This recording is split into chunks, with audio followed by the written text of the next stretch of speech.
Right out of the chute, I started learning about what entrepreneurship meant. I found something that somebody liked and I sold it to them. I was not expected to live. In 1986, I almost lost my legs. They were going to cut off my legs. I walked out of the hospital AMA against medical advice. I did not know what I was going to do. I was on a cane. I could walk about 10 feet holding the wall on the cane. And he said, simply get up and walk. I said, what do you mean it hurts? He says, yes, I know. Don't worry about it. Forget about it. Just do the yoga. It was the mindset. Don't worry about it. Forget about it. We can apply that mindset to anything. I help people take those skills that they already have and take a quantum leap in their business by getting out and speaking. All of these little things that came together help me today to be able to help more people get their voice out to the world. Welcome to another exciting episode of the podcast, The Thought Leader Revolution. I'm your host, Nicky Ballou, and boy, do we have an exciting guest lined up for you today. Today's guest is a legendary thought leader, and he's the brother of a legendary thought leader, the late, great Bill Harris. This man is the author of the #1 best-selling book, Falling Down, Getting Up. He's a dynamic business coach, lifelong entrepreneur, yoga teacher, and co-founder of Endless Stages, a company dedicated to help motivated authors, speakers, and experts get their voice, message, and story out to the world. I am speaking, of course, of none other than the one, the only, the legendary Michael Harris. Welcome to the show, Michael. Wow, what an introduction. You know, I want to turn that around on you, Nicky. I mean, you are the one and only legendary Nicky, you know. I mean, how can you miss that, you know? God bless you, brother. God bless you. So, Michael, here on the Thought Leader Revolution podcast, we serve the entrepreneur. To me, the entrepreneur is society's greatest hero. He's the man who goes out there with the courage to go after his dreams. She's the woman who endures the naysayers and the doubters and yet perseveres. These are the men and women that make our society what it is. And they come and listen to this show, not because they want to hear from me, because they hear from me every week, but because they want to learn from you. They want to learn how they can live life as the best version of themselves and continue to succeed in the free enterprise system. But before they can do that, they got to get to know you. So tell us your backstory. How'd you get to be the great Michael Harris? When I was a kid, 6 years old, I became known as the BlackBerry entrepreneur. Now, my dad used to always say, he says, find something somebody wants and sell it to them. He was an entrepreneur, had multiple businesses, largest oil distributor in the state of Oregon, 100 gas stations, all sorts of things that he was involved in. So, you know, really coming out of the womb, we learned about entrepreneurship.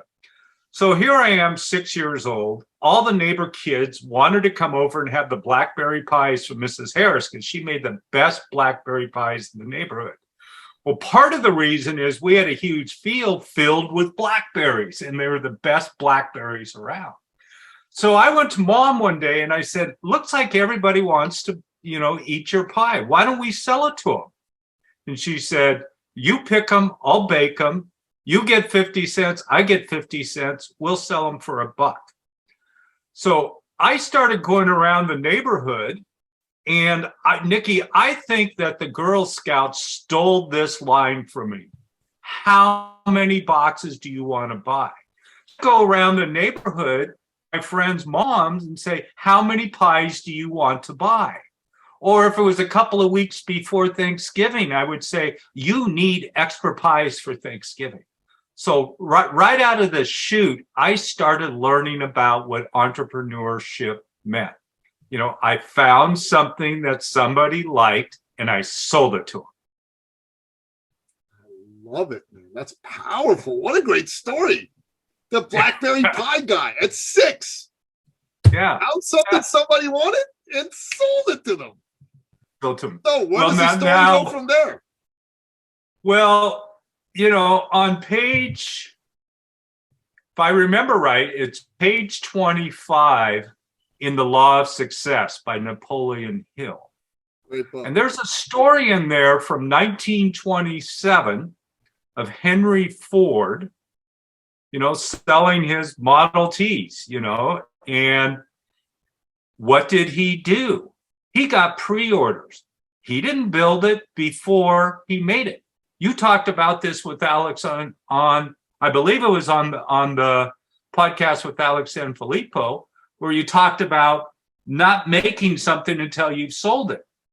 Well, he sold something like 375,000 cars and got pre-orders for something like $225 million before he built the car. So we've, this idea of getting orders has been around for a long time. Some people think they have to build it. Imagine if he had gone out and built thousands of these cars and nobody wanted them, right? He got the pre-orders on them. Again, page 25, Law of Success. It's already being taught to us, right? So as I grew up, I thought that I was going to work for my dad. And I did for a while. And after high school, one of the gas stations that he had, which wasn't too far from our house, became available. And so I leased it from him. And then I leased another one from him after that.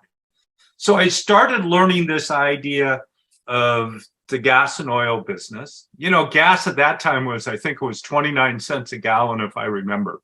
It's a little bit different now, right? It's not a good business unless you're a major oil company, but some of the local dealerships, not so much. But I became kind of wild, Nikki. I was kind of a wild kid. 1971, I was junior champ at Portland Golf Club. I was a hot shot golfer, 1971. That same summer, shortly after winning the club championship, I was in a water skiing accident. I was also a hot shot water skier. And I was going around the lake, and I like to do beach landings, where you just kind of glide into the beach after letting go of the rope. Except in this case, Nikki, I flew into the beach, let go of the rope too late, and smacked the beach. And I ended up having 60% of my liver removed, 21 blood transfusions, gallbladder removed, cracked ribs, collapsed lung, and slid into a coma. And, I was not expected to live. And as I came out of the coma, what was the first thing I asked about? My bike. Because I wanted my bike. I'm a 12-year-old kid. We had dropped off the bike at Kistler's, which was a local bike shop, to have it repaired before we went water skiing. And I knew that bike was sitting there and they would sell it because there was a sign there that says after 30 days, we'll sell your bike if you don't pick it up. Well, I was pretty optimistic, so I wanted my bike. It just seemed like the thing to do as a kid, right? But I slid into a lot of really low self-esteem. I struggled. I had scars all over my body from my surgeries. And I didn't think the girls would like me. I went from being the captain of the teams to not even being picked because I couldn't do it. So I plummeted, and it really affected me. And I eventually started diving into some drinking and some pot smoking and all those things. And it made me feel all powerful, right? Those feelings of being worthless got covered up. Well, I'm going to fast forward a little bit. And this is really important. I'm going to fast forward to current day. Because one of my goals that I have this year is to climb as many buttes as I can. Now, I live in an area in Central Oregon where there's a lot of buttes, where there's a lot of volcanic buttes, remote buttes, no trails. You know, we like to say that trails are for tourists. You know, Trails so I'm are an for off-trail tourists. guy. I love it. Trails are for tourists. So we find our own path. We make our own path. So I go up and down these buttes all the time, you know, and I get up to the top and, you know, it's a quick 1-day kind of jaunt. And, you know, I've gotten to the top of the mountain just because I've made up my mind to do it. Well, why is that important? Well, in 1986, I almost lost my legs. They were going to cut off my legs. My right leg was 100% blocked. My left leg was 65% blocked, and I could barely walk. And as I went through that process, I had a couple of surgeries on my legs. I had blood clots. A few months later, they wanted to do more surgery. This was in 87. And I walked out of the hospital AMA, against medical advice. I did not know what I was going to do. I didn't really know much about anything. You mentioned my late brother, Bill. You know, I knew that he was kind of into a few things, and he had taught me a Think and Grow Rich course that he was teaching. And he was involved with Dale Carnegie and some things, and was just really starting. It was pre-center point at that point, which was the holistic meditation. But I didn't really know anything about anything. I didn't know where I was going to go. And the doctors at OHSU told me when it hurt, stop walking. Well, I ended up in a rehabilitation center, Southern California, a place called Pritikin Longevity Center. And when I saw the doctor there, I was on a cane. I could walk about 10 feet holding the wall in the cane. And he said, simply get up and walk. I said, what do you mean it hurts? He says, yes, I know. But by getting up and walk, you are building new blood vessels because your body's telling you, your legs are telling you you're not getting enough blood. So the brain sends signals back down to build new blood vessels. So I went out on the boardwalk, Santa Monica, basically between the Santa Monica Pier and Venice Beach, Marina del Rey, and I started going up and down that boardwalk.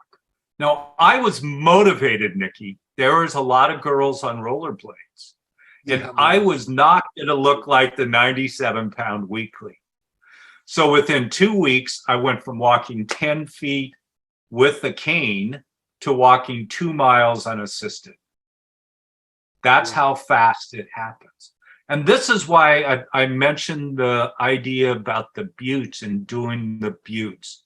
It's because of the gratitude, the effect, that change of state that happened at that time allowed me to live, to be able to do what I'm doing today. Now, when I had my water skiing accident as a kid, the spirits, because I talked to the spirits, I had a near-death experience, they said I wasn't through yet. Well, Nikki, I guess I'm not through yet. You know, that was 30 some years ago with the legs and 50 some years ago with my water skiing accident. Right. And I got this guy that stands over my shoulder. I call him Fred. And Fred says, I'm not through yet. Right. Wow. Those are amazing stories, man. I think that this is something, and it's really important, I believe, for entrepreneurship, the whole idea of law of attraction. I like to call law of attraction everyday law of attraction, because some people are intimidated by this idea of LOA, and they have to go do all this spiritual stuff and do all these different things to, you know, really figure out what this law of attraction thing is. Yet we do it all day long. So it's just learning how to apply what we're already doing in different areas. And I'll give an example for the listeners. One of the things that I like to eat is a tofu veggie rice bowl. Well, right now, probably in your mind, you've got this picture of this tofu veggie rice bowl. I know that I got a picture. And for me to attract this tofu veggie rice bowl, especially if I don't have anything in my house to make it, I have to think in my mind, what do I need? So I take action by driving to the grocery store, and I pick up my tofu, I pick up my broccoli, I get my soy sauce, I get my rice, I get my yum sauce, whatever the combination is. I go through the checkout, I insert either cash or my debit card, exchange of karma, exchange of energy. I walk out with my ingredients. I go back home. I take further action to assemble those ingredients. And then right there on my plate or in a bowl, these little bowls that I have, is my tofu veggie rice bowl. Well, I just manifested a visualization that I had in my mind that I wanted to create. Again, why is this important for entrepreneurship or business owners? If we want to create $1 million business, if we want to go out and sell a bunch of books, we'll use books for an example. What are the action steps that I need? I may have in my mind, right, that I want to create this book, Falling Down, Getting Up. And then I sit down and write out what I need to do to write that book. I need to sit down. I need to write these chapters. This is when I'm going to do it. This is how I'm going to do it. And before you know it, you've got a book published, right? Yep. So it's really that simple. I mean, you can apply it to veggie rice bowls. You can apply it to, I want to drive to the mountains. I live at 3,700 feet, but let's say I want to drive up to the summit. And I only got a quarter of a tank of gas. I'm visualizing in my mind that I need more gas. I stop at the gas station. I take the action. I fill up the gas, and I go up to the mountain. And I've now created what I want, that idea of being up in the mountain. Now, John Asraf, when he was involved in The Secret, you know, a lot of people throw rocks at The Secret. Oh, you just can't like make up stuff and sit there on your couch and expect it to happen. Well, that's true. But John came up with what you may have heard, and I'm not sure about the guest, but what he calls the law of Goya. The law of Goya is get off your ass. So you actually got to get up. Foods. Not real foods, right? Right, yeah. You actually got to take action to make it happen.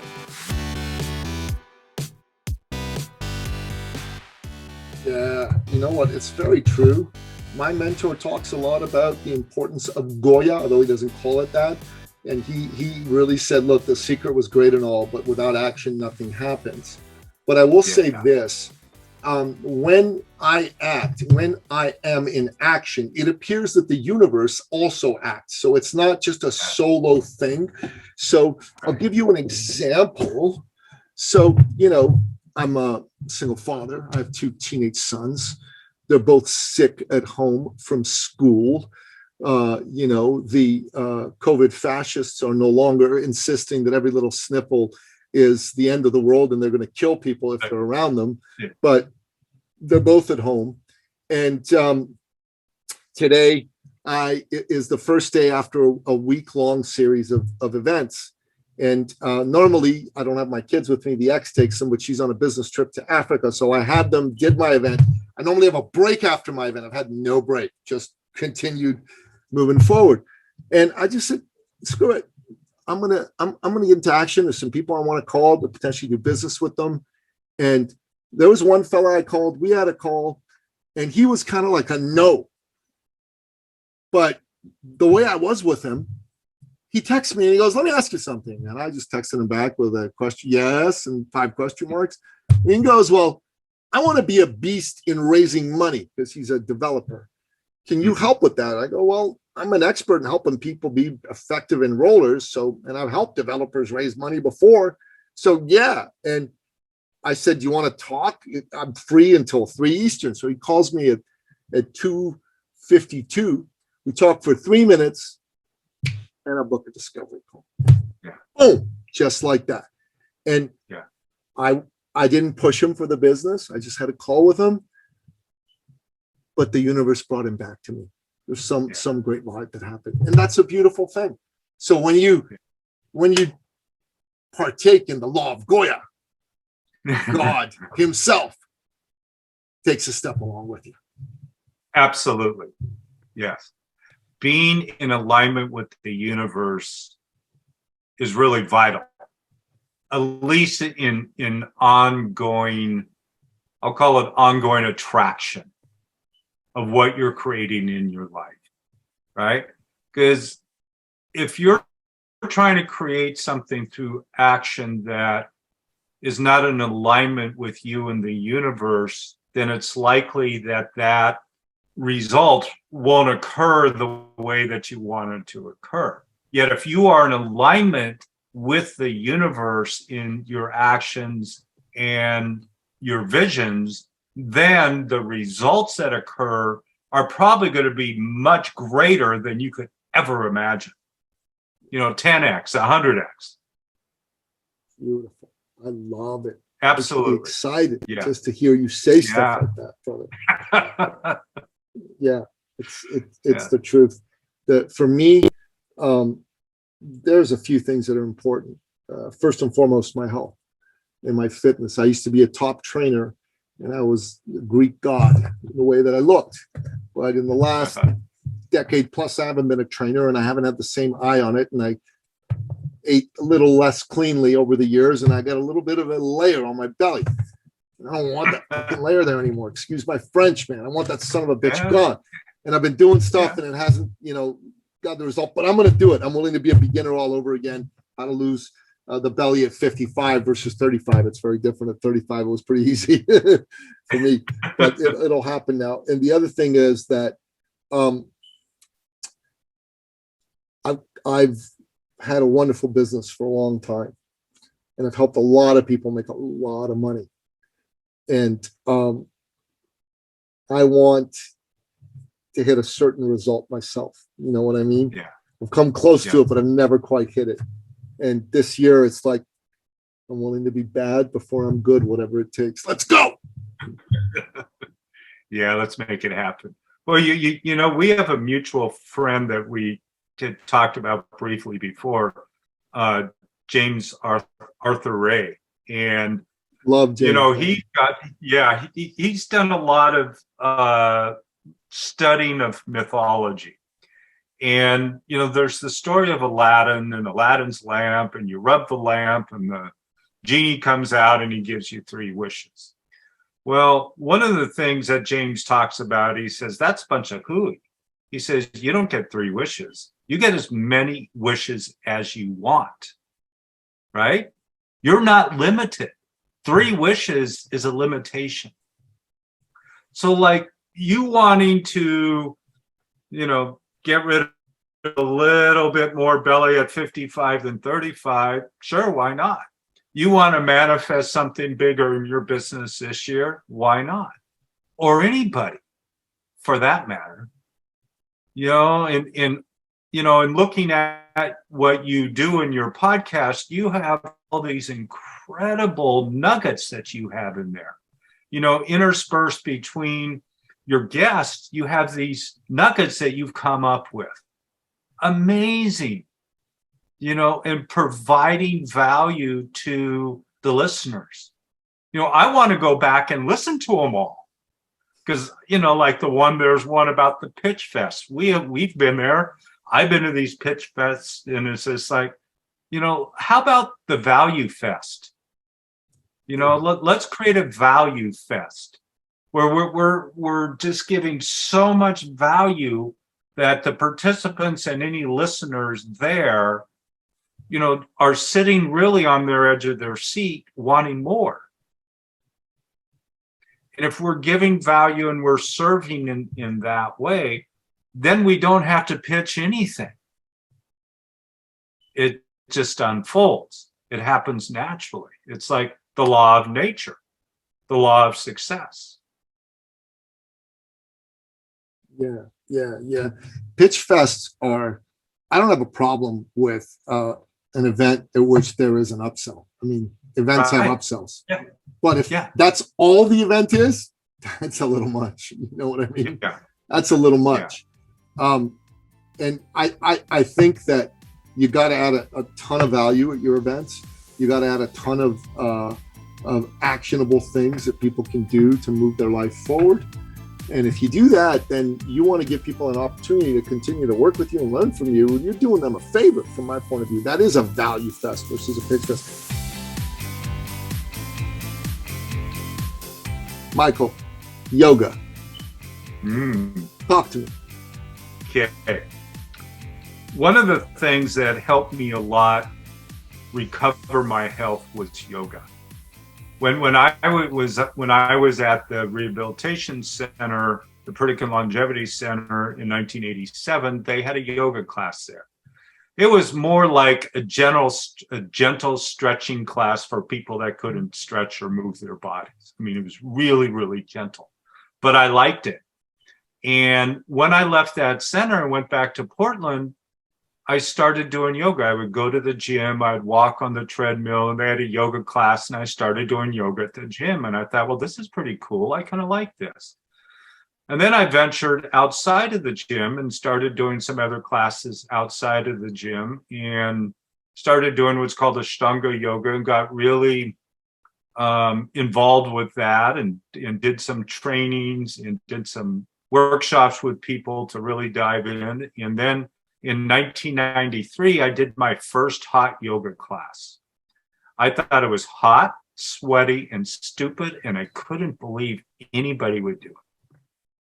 But what happened? I went back the next day, and the next day, and the next day. And I was doing some, various different types of yoga. And by the mid-90s, I was doing some option trading. I'd made quite a bit of money in the option market, and I decided I was going to take a couple of years off and just take care of myself, just kind of do whatever I want, plant my ass on a beach in Hawaii or whatever it was I wanted to do. But I also wanted to dive a little bit more into yoga. So in 98, I ended up at the Bikram yoga teacher training, not with the idea of becoming a teacher, but with the idea of simply feeling better in my body, simply releasing this pain in my body that I've been coping with still for years. I no longer wanted to manage it. I wanted to get rid of it.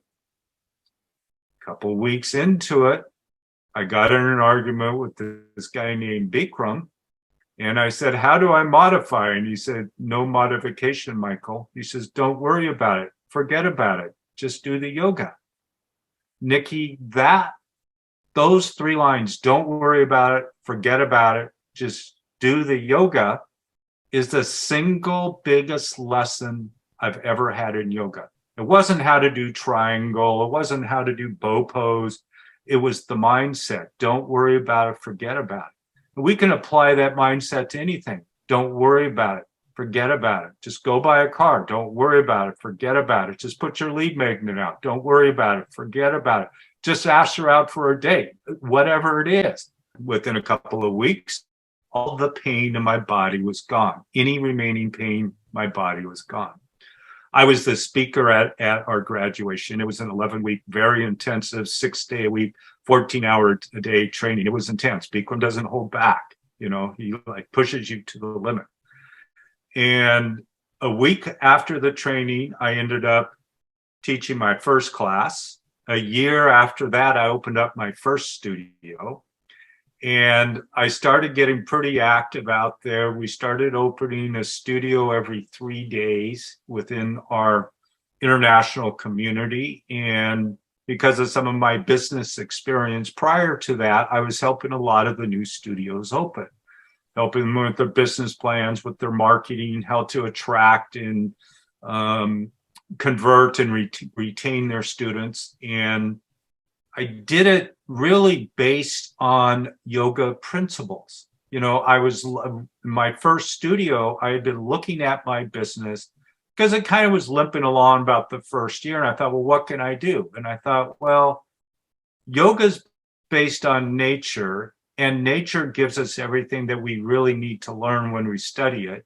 So I took this system, this yoga system, and looked at the system, and I looked at the subsystems and the subsystems to the subsystems and went, wow, that's a perfect example of how to run a business. I looked at the breathing. Inhale was the revenue coming in. Exhale was the revenue going out, right? So you started creating this flow. Literally within a month, my business went up 20% just by doing that. And then it doubled. And I went, wow, this stuff works. And everybody wanted to know what I was doing. And then that's where I started what I called Yoga Business Expert, where I worked with studios all over the world, my business, to help them build their studios, to build their business, whether it was a brand new studio that was opening or whether it was a studio that was already in business, helping them take that next step. And, I would have people say, thank you for giving me permission to actually charge money, because I thought I should give yoga away. I thought I should do it for anybody. Well, yeah, that's nice, but the way to give it away is to actually charge for it too. There has to be an exchange of karma. Somebody doesn't appreciate something normally unless they give you money for it, right? We all know that. There has to be some type of exchange. So, I started seeing these studios starting to evolve and grow. At one point, another brother of mine, David, which was heavily involved in franchises, and he took our family business from 100 locations to about 4,000 locations. Whoa. We went to Bikram and said, why don't we take over the US studio? So we negotiated an agreement to take over 300 studios in the United States, had the franchise agreements and the master agreements all written up. And when it came down to ink it didn't happen. So we didn't take it over. Now, I had told my brother, I said, look, if this doesn't happen, I'm going to coach studios, I'm going to write books, and I'm going to hike in the mountains. So what did I do? I wrote my book, I hiked in the mountains, and I coached studios. When I say coaching, on the business side. Although I had been actively involved and ran a number of the teacher trainings, I probably helped train 6,000 or 7,000 teachers, something like that, within the Bikram world. On the business side, I never put all the financials together, but on the minimal side, generated 40 million plus at a 25 to 35% net. So we did fairly well. We did pretty good. It's excellent, man. Yeah. I stopped coaching, and I don't want to get into the politics of COVID, but COVID kind of killed everything. All my revenue from the studios evaporated overnight because they had to shut down. It's like Gold's and 24-Hour Fitness and a lot of the big chains filed bankruptcy. Some of the yoga chains did too, some of the bigger chains, just because they couldn't sustain. It's turning around now, which is good. The fitness business too, there's a lot of local gyms that shut down, and there's a lot of empty space out there, built out space, whether it's an athletic club or a yoga studio that's sitting there that landlords trying to lease. So there's opportunities out there for somebody that if they want to be in that business, this is a great time to hop in, because the TIs, the build out's always already there. You just kind of need to go in and paint it and put your sign on it and you're ready to go. Yeah. Now, yoga, I don't own a studio today. I've sold my studios, but I teach 6 to 10 classes a month, about 2 a week, 1 or 2 a week. And it's at a studio that I had sold to one of my teachers that sold to somebody else, actually, when it was shut down during COVID, and they've revitalized it. And they've done a great job of doing that. Too bad you weren't in a red state, brother. You wouldn't have this issue. Yeah, well, it is what it is. Yeah. Ontario Yeah. was the same. We got shut down. All the gyms were shut down. Yeah. Then they wouldn't let you in if you weren't jabbed, and it was just crazy. And then finally they let it go. The premier of Alberta, which is like a governor of one of your states, apologized to the unvaccinated for the political decision to throw out the Charter of Rights and Freedoms in Canada and take their rights away. So that was pretty cool to see the first world leader apologize for this appalling thing they did to us. But yeah, man, it's that's wild. So you're teaching Yeah. classes, but you're not owning a studio. Are you still consulting with yoga studio owners? Nope. So that's Nope. done. So what are you doing these days? My main focus today is really with podcasting and speaking. And we have a close relationship with Alex over at Podmatch. And as I mentioned to you before the show, I'm part of this other book, this Podmatch Guest Mastery book, and there's a Host Mastery book too. And it just went to #1 best release on Amazon. It was just Amazing. released recently. So one of the things that I have found over the years, we didn't talk about everything that I did, but my last real job was a company that we built training programs in the early 90s, basically HR type programs. So I learned really well how to build training and modules and all those programs. And we sold primarily to government and larger corporations. So I'm taking much of that experience and much of the experience that I've had over the years in helping people just take that action and get up and speak. This is another thing, Nikki, that we already know how to do. And we learned how to do it back in grade school, early grade school. It was something called show and tell. The teacher would say, Nikki or Michael or Sally, come up to the front of the room and tell us a story about what you did this weekend. So we were doing, speaker training as little kids, even though the teacher wasn't describing it as that. So I help people take those skills that they already have and take a quantum leap in their business by getting out and speaking, by using various principles from the entertainment industry on creating stories, because the creation of stories is really important. Where to interject it, how to say it, how to structure it, how to create profiles, like say on Podmatch, what's a magnetic profile that's going to attract the fish that you want, the host that you want, so to speak, etc. How to reach out. So we're doing a lot of work around that, my partner and I, in a company called Endless Stages. And it's really been great. We work with authors. I have a client. She has 26 #1 best-selling books right now, yet she doesn't feel like she can get her story out in the way that she wants. Mm-hmm. So we're helping. So we work with various individuals, mostly individuals right now, a little bit more higher end rather than the group type scenario. We are going to start doing some more groups, but my partner is a lifelong actor and grew up in that industry as a kid and was in shows like Freddy versus Jason, and really had a tough audience there with Freddy and Jason. How do you talk to them without them killing you? So my main focus is more that right now, and I'm loving it. I've got another couple of books coming out next year that I'm not going to dive into too much right now, but a couple of more books.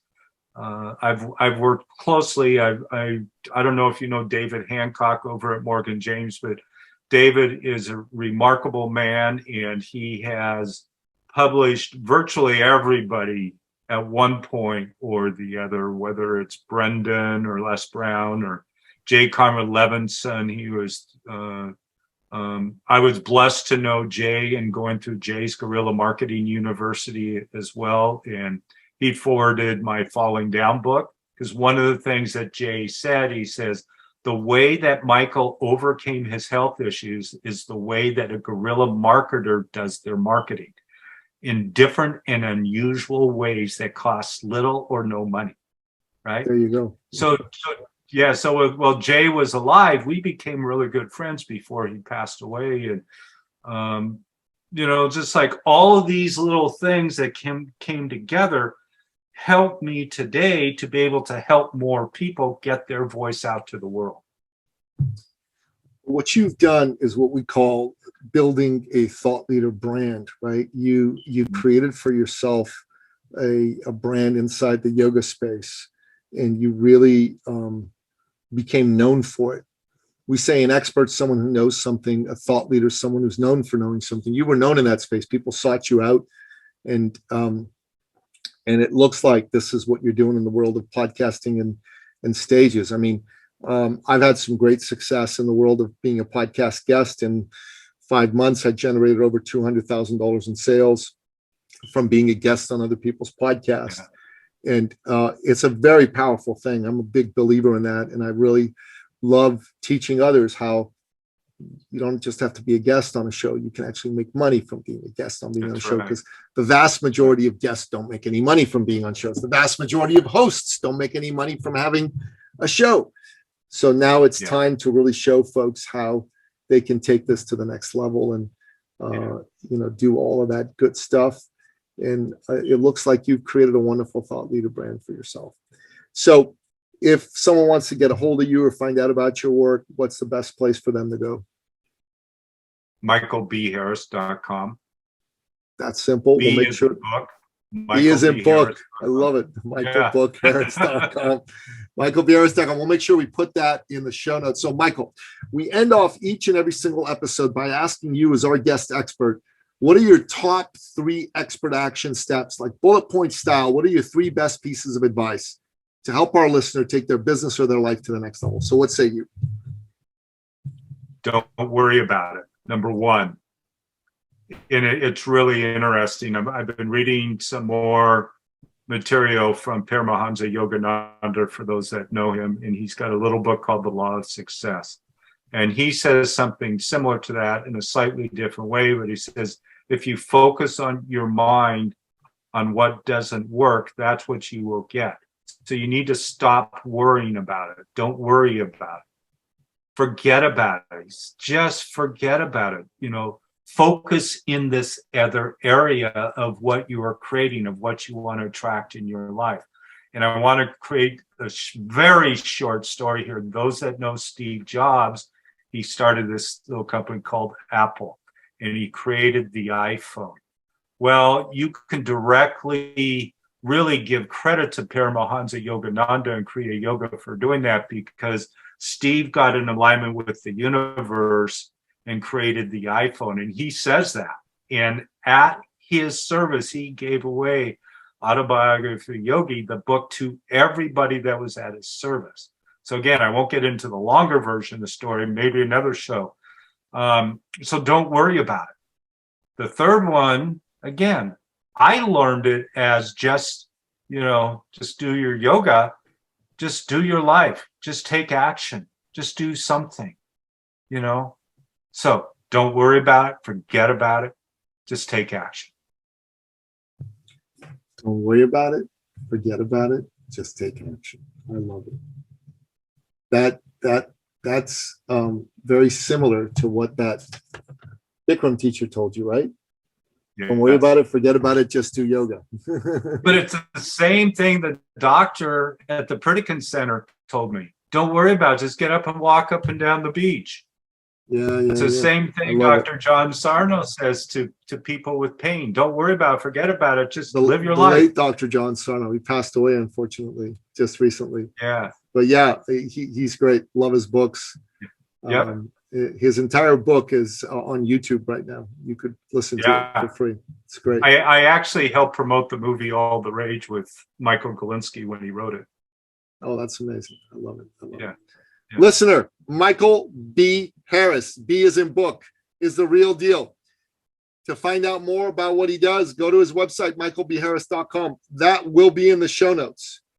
And if you enjoyed this episode, share it with someone that would like to hear it. Just do it.